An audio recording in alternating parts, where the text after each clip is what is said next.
Yes, మరొక అంశం చూద్దాము. డబ్బులు ఎక్కడి నుంచి తెస్తారు? కాంగ్రెస్ ఇస్తుందా, ఇటల నుంచి తీసుకొస్తారా? 6 గ్యారంటీలు అమలుపై రాజాసింగ్ కామెంట్స్ చేశారు.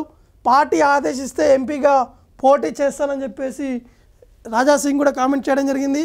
ఒకసారి వివరాలు చూద్దాం. అది ఇవాళ నుంచి కాంగ్రెస్ పార్టీపై తమ యుద్ధం ఉంటుందని చెప్పి బీజేపీ ఎమ్మెల్యే రాజాసింగ్ అన్నారు. 6 గ్యారంటీ స్కీమ్లను ఎంతవరకు అమలు చేస్తారో చూస్తామన్నారు.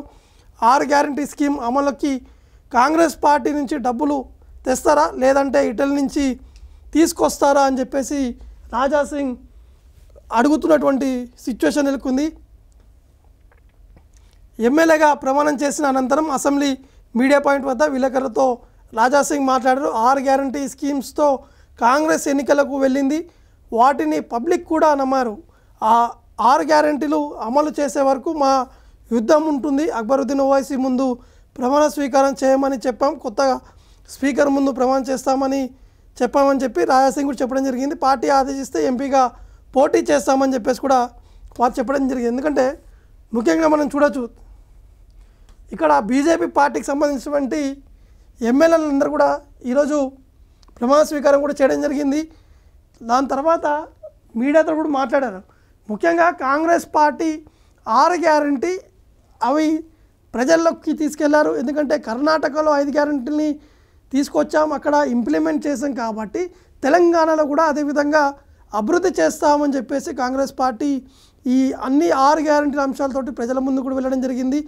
ఇప్పుడు అధికారంలోకి రావడం జరిగింది. ఎందుకంటే ప్రజలు స్వీకరించే ఖచ్చితంగా దాన్ని అమలు చేస్తామని చెప్పేసి కాంగ్రెస్ పార్టీ చెప్తుంది. కానీ ఇప్పటికే రాష్ట్రం అప్పులల్లో ఉంది, ఏ విధంగా కాంగ్రెస్ పార్టీ తీసుకొస్తుందని చెప్పేసి బీజేపీ పార్టీ సంబంధించినటువంటి నేతలు కూడా చెప్తున్నారు. ఎందుకంటే గత ప్రభుత్వం ఉన్నటువంటి కేసీఆర్ అనేక అప్పులు చేసి రాష్ట్రాన్ని ముందుకు తీసుకెళ్లేందుకు ప్రయత్నాలు చేశారు. ఎందుకంటే రాష్ట్రం ఉన్నటువంటి పరిస్థితులు, రాష్ట్రం ఉన్నటువంటి ఖజానా సంబంధించిన అంశాలపై దృష్టిలో పెట్టుకొని కేసీఆర్ ఈ విధంగా నిర్ణయాలు తీసుకున్నారు. కానీ కాంగ్రెస్ పార్టీ గతంలోనే ఆరోపించింది రాష్ట్ర ప్రభుత్వం అప్పులలో ఉంది కానీ ఇప్పుడు ఏ విధంగా ఈ 6 గ్యారంటీ స్కీమ్లని అమలు చేస్తారనేది ఇప్పుడు అందరూ కూడా చర్చిస్తున్నటువంటి పరిస్థితి నెలకొంది. ముఖ్యంగా 2 గ్యారంటీని అమలు చేశారు, మిగతా 4 గ్యారంటీలు 100 రోజుల లోపే అమలు చేస్తామని చెప్పేసి కాంగ్రెస్ పార్టీకి సంబంధించినటువంటి నేతలు చెప్తున్నారు. కాబట్టి చూడాల్సింది 100 రోజుల లోపు అమలుకి సాధ్యం అవుతుందా లేదా. ఎందుకంటే ఏది చేయాలన్నా కూడా ఖచ్చితంగా విధి విధానాలు అనేది ఇంపార్టెంట్. అంటే ఏదైనా ఇప్పుడు ఉచిత బస్ సంబంధించినటువంటి సర్వీస్ను కూడా ప్రారంభించారు, కానీ ఆటో డ్రైవర్లు కూడా తీవ్రస్థాయిలో సమస్యలతో వారందరూ ఆందోళన చేస్తున్నటువంటి పరిస్థితి నెలకొంది. ఎందుకంటే ఆటో డ్రైవర్లు ఒకటే చెప్తున్నారు, ఇన్ని రోజులు మాకు రోజుకి కనీసం ఒక 500-600 వస్తే ఇప్పుడు కేవలం 200 మాత్రమే వస్తుంది, మేము ఏ విధంగా బతకాలి, మా కుటుంబాన్ని ఏ విధంగా పోషించాలని చెప్పేసి ఆటో డ్రైవర్లు కూడా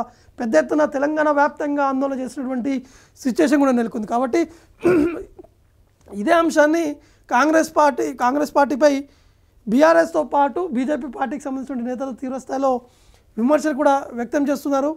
ఇక ప్రగతి భవన్ను అంబేద్కర్ స్టడీ సెంటర్ చేసి ఐఏఎస్ ఐపీఎస్లకు ట్రైనింగ్ ఇస్తామని ముఖ్యమంత్రి గతంలో అన్నారు, కానీ డిప్యూటీ సీఎంకి క్యాంప్ ఆఫీస్గా కేటాయించారు అని బీజేపీ నేతలు చెప్తున్నారు.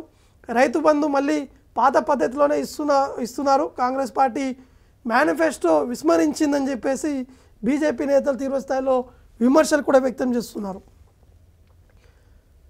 అనంతరం బీజేపీ ఎమ్మెల్యే పాయల్ శంకర్ మాట్లాడుతూ ఎన్నికల ప్రచారంలో అధికారంలోకి వచ్చిన వెంటనే 2 లక్షల రుణమాఫీ చేస్తామని సీఎం రేవంత్ రెడ్డి అన్నారు. అది ఎప్పటి నుంచి అమలు చేస్తారు? ఎకరాకు 15,000 రైతు బంధు ఇస్తామన్నారు, కానీ ఈ సీజన్కి 5,000 మాత్రమే ఇస్తున్నారని చెప్పేసి కాంగ్రెస్ పార్టీని బీజేపీ నేతలు ప్రశ్నిస్తున్నారు. అంటే కాంగ్రెస్ పార్టీ అధికారంలోకి వచ్చినటువంటి వెంటనే ఈ అన్నీ కూడా అమలు చేస్తామని చెప్పేసి వారు చెప్తున్నారు. కానీ మనకున్నటువంటి సమాచారం విశ్లేషకులు చెప్పేది ఏంటంటే ఇంత చేసినా కానీ అది అమలు కావాలంటే కొంత విధి విధానాలు ఉండాలి, దానికి కొంత ప్రాసెస్ అనేది ఉంటుందని చెప్పేసి వారు కూడా చెప్పడం జరుగుతుంది. కాబట్టి ఏ విధంగా ఉండబోతుంది అనేది చూడాల్సి ఉంటుంది.